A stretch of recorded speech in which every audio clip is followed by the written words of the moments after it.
Vamos começar esse vídeo que é um tema que eu gosto muito, que é sobre a importância da leitura. Ah, Aqui a chamada, né, é justamente que quem não estuda, quem não lê, tem um espírito pobre, é uma pessoa pobre de espírito. Isso porque a gente sabe que o estudo, a leitura, ela realmente enriquece, não só de maneira intelectual, mas principalmente espiritual, enriquece a alma.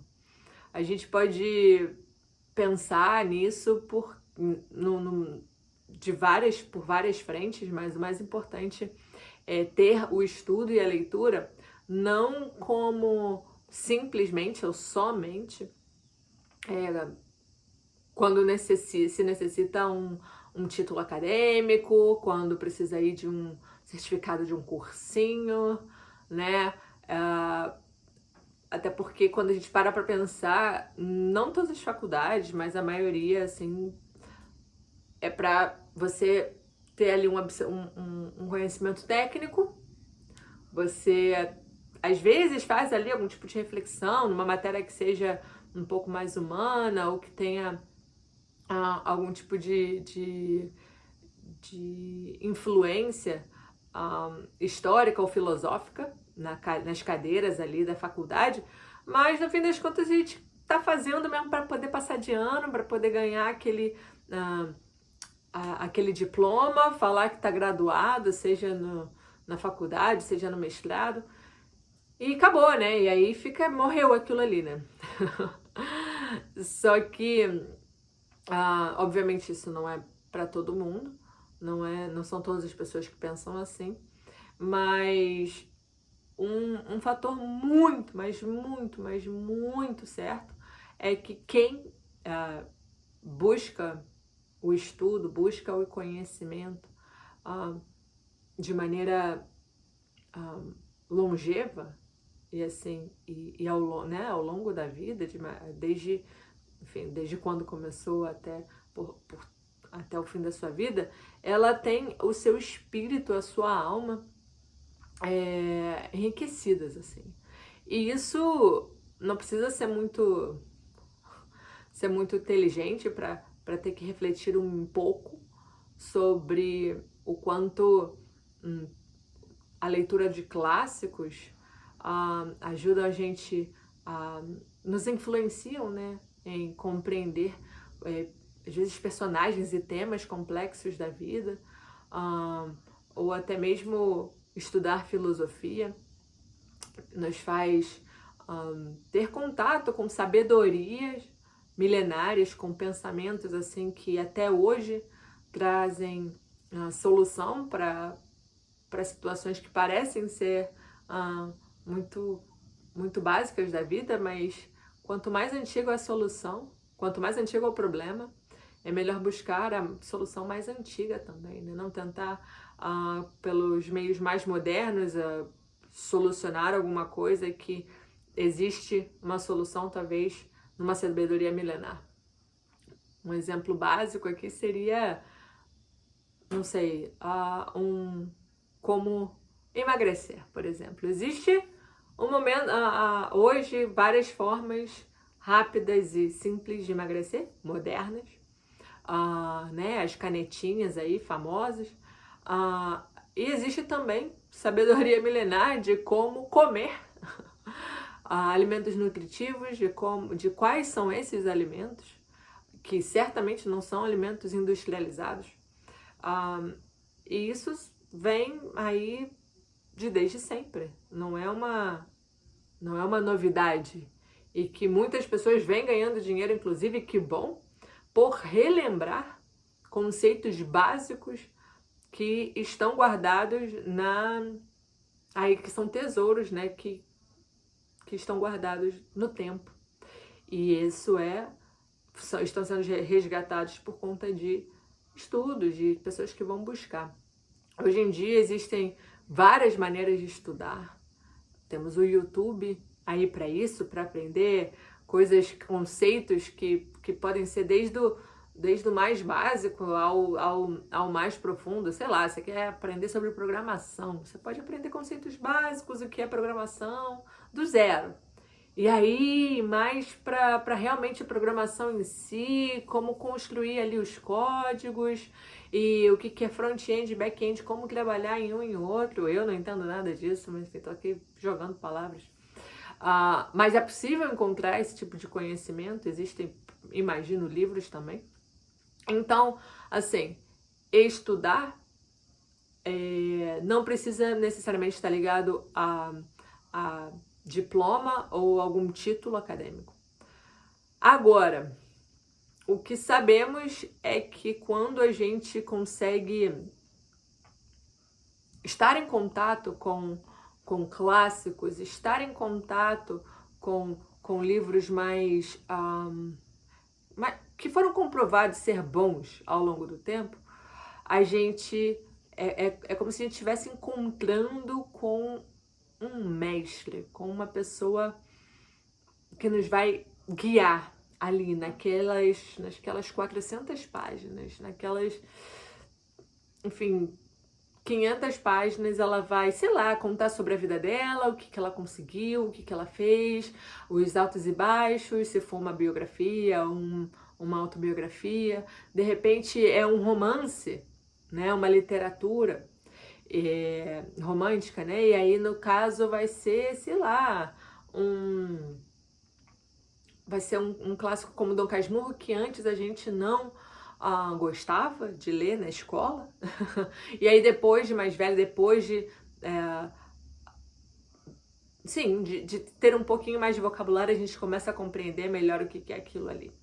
Enfim, eu, desde muito nova, gosto de leitura, gosto de estudar, e isso por influência do meu pai, que, enfim, ele lia, ele tinha lá os livrinhos dele de cabeceira, e também todo domingo ele, não era todos os dias, mas todo domingo ele sentava para ler o jornal dele, né? E aí eu ficava ansiosa porque ele ia lá, às vezes eu ia com ele, pegava o jornal, às vezes era minha mãe que trazia o jornal depois na padaria, e aí ele sentava, ele pegava a minha parte do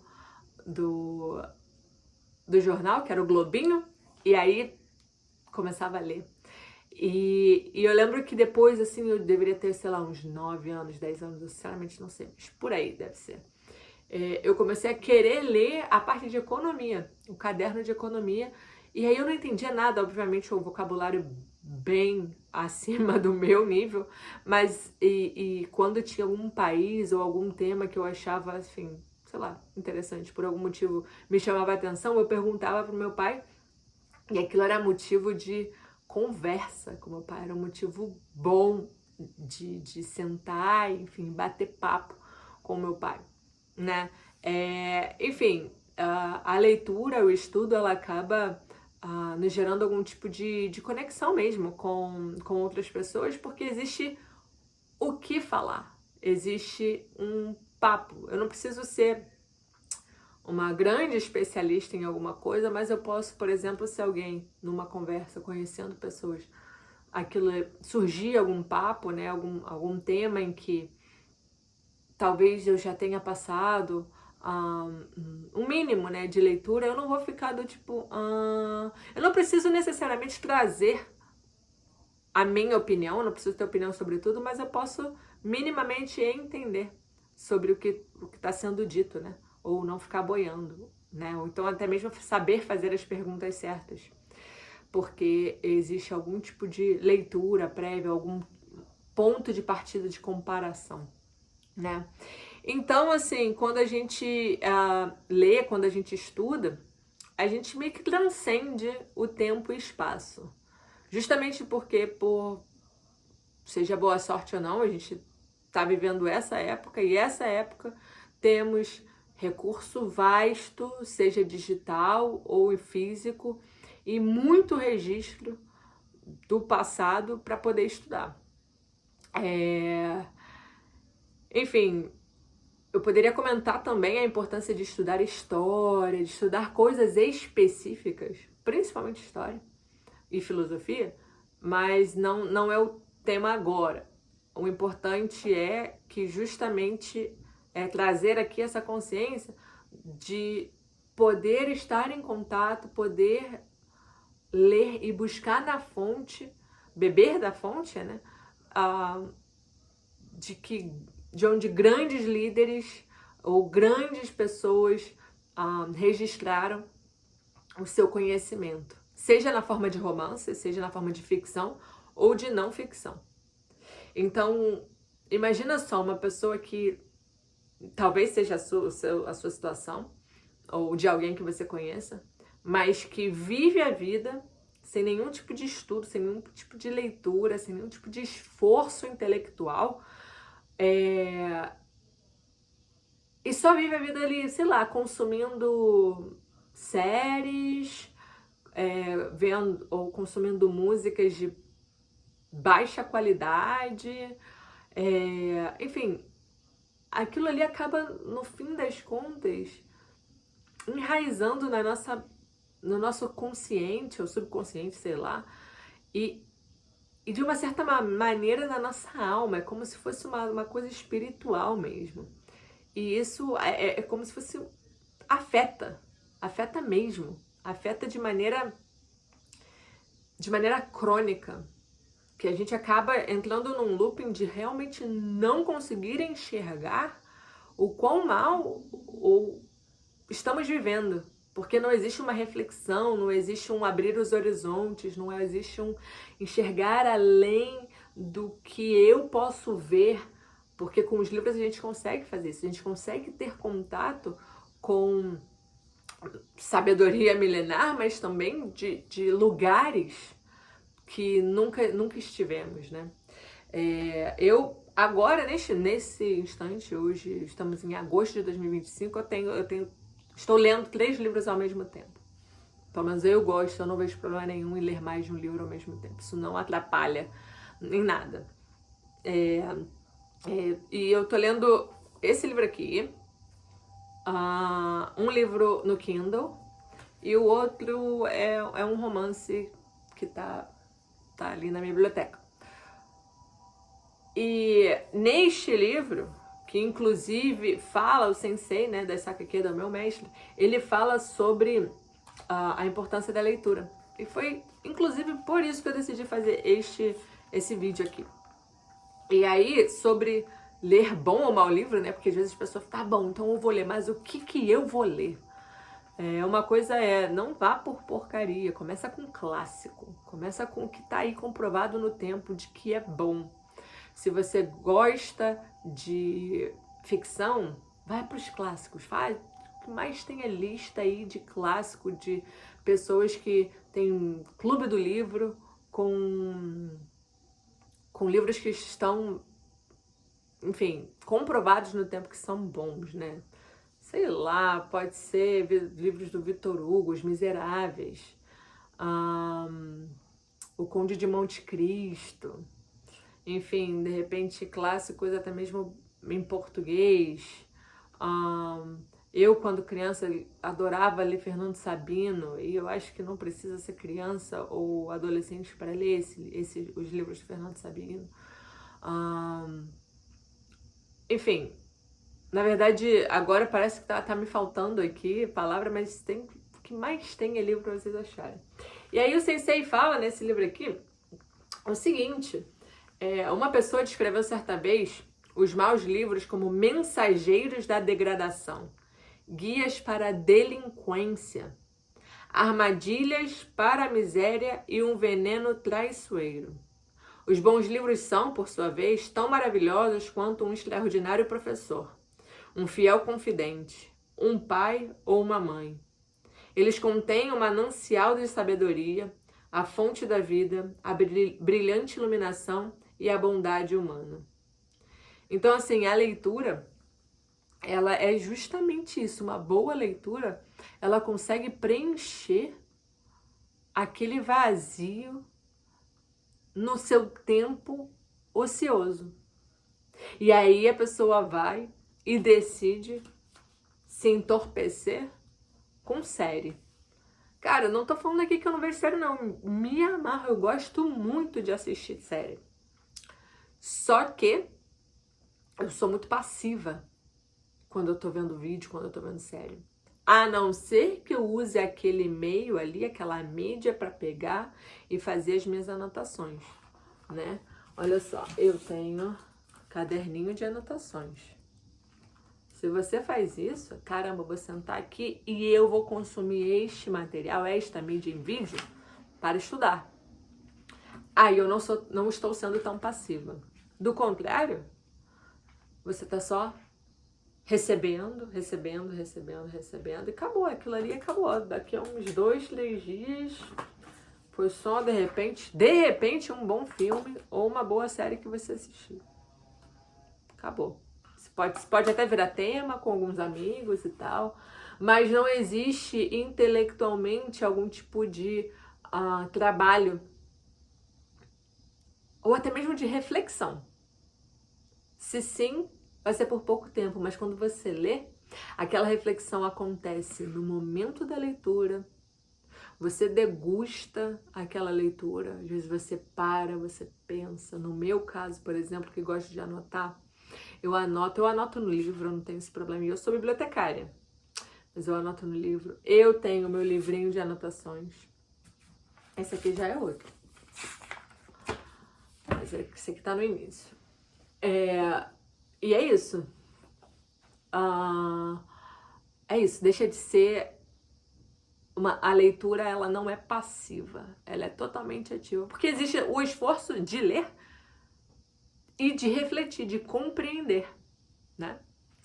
Então, quando a gente está cultivando, é como se fosse cultivar vida dentro da gente. É isso, é basicamente isso. Então, por exemplo, mas eu leio, sei lá, eu fui ler Tolstói. Eu fui ler Nietzsche e não entendi nada. Cara, a culpa não é do autor. Você não venha me dizer que o autor é difícil demais para a sua compreensão. Quem tem que fazer o esforço é você de entender. Então, de repente, o que te carece é estudo, é compreensão. Aí você vai falar assim, então eu não vou ler. Cara, isso é primeiramente um pensamento preguiçoso, mas o mais, né, de pobre de espírito, porque não tem aquela gana de ir lá e buscar e aprender. Mas eu, no meu caso, quando isso acontece, porque obviamente existem momentos em que eu tô lendo um livro em que cara, que é isso? Não existe nenhum problema em você pegar e pular. Você pula. Aí até chegar um momento em que você a partir daqui eu acho que eu vou conseguir entender sim. Não entendi, não, vou passando a página. Se você pegar lá 20 páginas, isso não é um problema. O problema é você fechar o livro e nunca mais abrir ele de novo. Esse cara aqui, desse livro que eu tô lendo, que na verdade é uma entrevista que foi redigida, né? Se chamou Almanac de Naval Ravikant, não sei. O cara ele é indiano, mas eu não sei como é que se pronuncia o nome dele. Então, foi uma entrevista que alguém redigiu a entrevista e aí falou, posso publicar como livro? Ele falou assim, pode, somente se ele for de graça. Então, tá aqui, ó, grátis. Eu baixei o PDF e passei para o meu Kindle. Assim de simples. Mas enfim, voltando, não existe essa desculpa de que o autor é muito difícil, o que existe é a sua falta de compreensão, sua falta de estudo, e para isso você precisa se esforçar mais. De repente, ler no mais simples, e se você não conseguir, vai pulando até você achar alguma coisa a partir da onde você acha que é fácil, tá? Então, essa reflexão e contemplação que a gente faz durante o estudo, durante a leitura, ela nutre a nossa alma, às vezes nos enche de esperança para poder, enfim, continuar ou conquistar alguma coisa lá na frente, porque a gente pode se comparar, se inspirar, né? Ou até mesmo falar, não, isso aqui não é o que eu gosto. Se a gente não se expor dessa maneira à leitura, a gente não vai conseguir identificar que tipo de leitura que a gente gosta. Por exemplo, eu tenho mais facilidade em ler livros de não ficção, né? Eu não sei porquê. Talvez seja a minha fase, né? Quando mais nova, eu gostava muito de ficção. Mas ultimamente eu tenho lido mais não ficção. Aí, só de raiva, eu peguei um livro na biblioteca que se chama Duna. E vocês devem conhecer pelo filme. E é um livro assim, só o primeiro livro, né? Assim, tem, sei lá, acho que tem mais de 500 páginas. É porque eu não trouxe, eu não sei porque ele tá ali, eu não vou levantar agora. Mas o livro, eu falei assim, cara, só de raiva, porque eu cheguei nessa conclusão, né? Eu falei, caraca, eu tô numa fase e uma fase longa, de anos, em que eu leio só não ficção. Falei, quer saber? Eu preciso voltar a ler ficção, porque isso é bom. E Duna é de 1950 e tanto, virou filme e agora é popular, né? Eu mesma não sabia que era um livro. Enfim, é importante isso. Aí existem 3 tipos de leitura, meu caro amigo. E aí o sensei, ele fala aqui quais são os 3 tipos de leitura. Vamos lá, tá na página... Tá.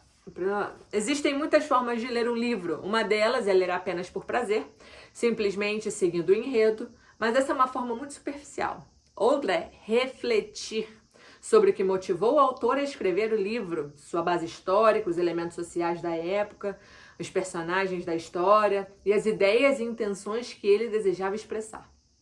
E a terceira forma é tentar compreender por meio da leitura que tipo de pessoa é ou foi o autor, seu verdadeiro caráter, suas opiniões sobre a vida, o mundo e o universo, e suas crenças e ideias. Se não levarem isso em consideração, então não podem afirmar que estão realizando uma leitura. Isso sim eu chamo de enriquecer o espírito. Então, se você deseja, por algum motivo, seja intelectual ou não, mas aumentar, cultivar vida dentro de você, comece por meio da leitura de grandes clássicos. Eu sei que Napoleão, por exemplo, ele tinha um registro de leitura. Ele, durante o trajeto dele, né, quando ele estava expandindo o território, ele lia e ele tinha registros da leitura dele. Alexandre o Grande fazia a mesma coisa. E essas pessoas de guerra, eles cultivavam a alma, aquela missão, aquele senso de eu vou para lá por conta da leitura. Não era simplesmente por ambição. Somente ambição não se sustém por desejo puro. Se a gente não tem justamente essa alma enriquecida, não tem como a gente sustentar uma missão por muito tempo. É isso, deixo vocês por aqui, dá like, curte, já falei, comenta e segue para você receber mais conteúdos como esse. Beijo, tchau!